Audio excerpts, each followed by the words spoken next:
دوستو ایک آدمی کہتے ہیں کہ افطاری کا ٹائم تھا، میرے ایک چھوٹا اور معصوم بچہ اور ان کی چھوٹی چھوٹی ہونٹوں پہ بار بار ایک ہی بات آ رہی تھی کہ بابا مجھے کباب چاہیے، بابا کباب چاہیے۔ افطاری کا ٹائم نزدیک ہو رہا تھا لیکن وہ بار بار یہی کہہ رہا تھا کہ بابا کباب چاہیے مجھے۔ میں نے اسے چپ کرانے کی بڑی کوشش کی لیکن وہ ویسے ہی رو رہا تھا اور چپ ہونے کا نام ہی نہیں لے رہا تھا۔ پھر مجھے غصہ آیا اور اس کو 2-3 تپڑ مار دیے۔ کہنے لگا، وہ ہلکی سی سسکیاں لینے لگا اور آخر کار چپ ہو گیا۔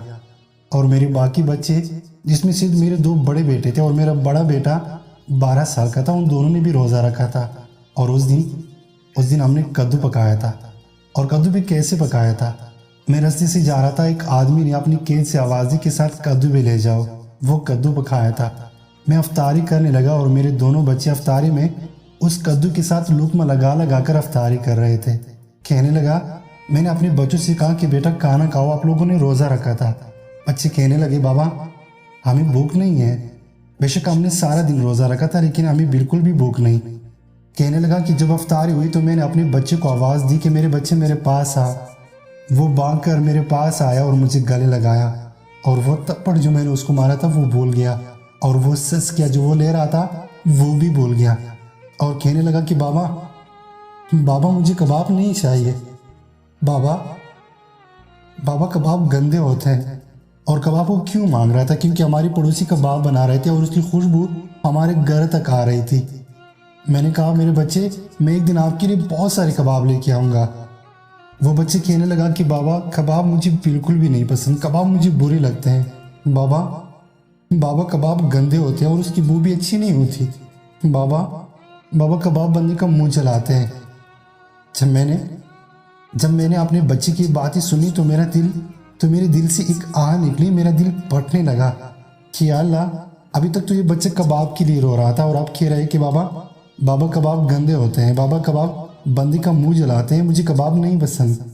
کہنے لگا کہ میں نے اپنے بڑے بچے کو آواز دیا کہ تم کھانا کیوں نہیں کھا رہے تھے، تم کیوں اداس تھے؟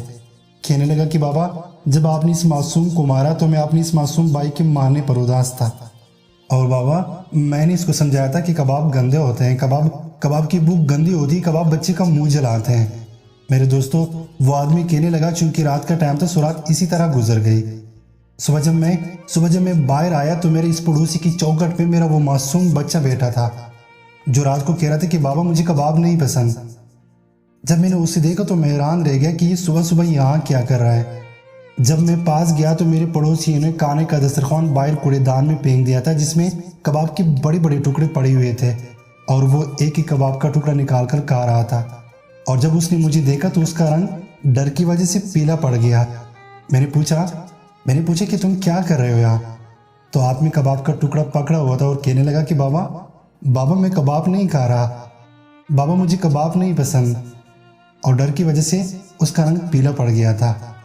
میں نے کہا کہ یا اللہ، یہ غریبی کتنی سخت چیز ہے، بڑی تو گزارا کر لیں گے، کسی کو اپنا حال نہیں بتائیں گے، کسی کے سامنے خود کو ظاہر نہیں کریں گے، کسی سے کچھ مانگ نہیں لیں گے، خود پر جبر کر لیں گے، لیکن اے میرے رب اس معصوم کو کون صبر دے گا، اس معصوم کو کون سمجھائے گا؟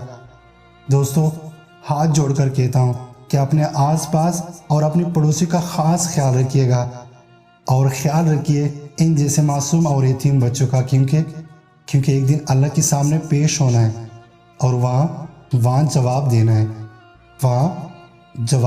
ہے،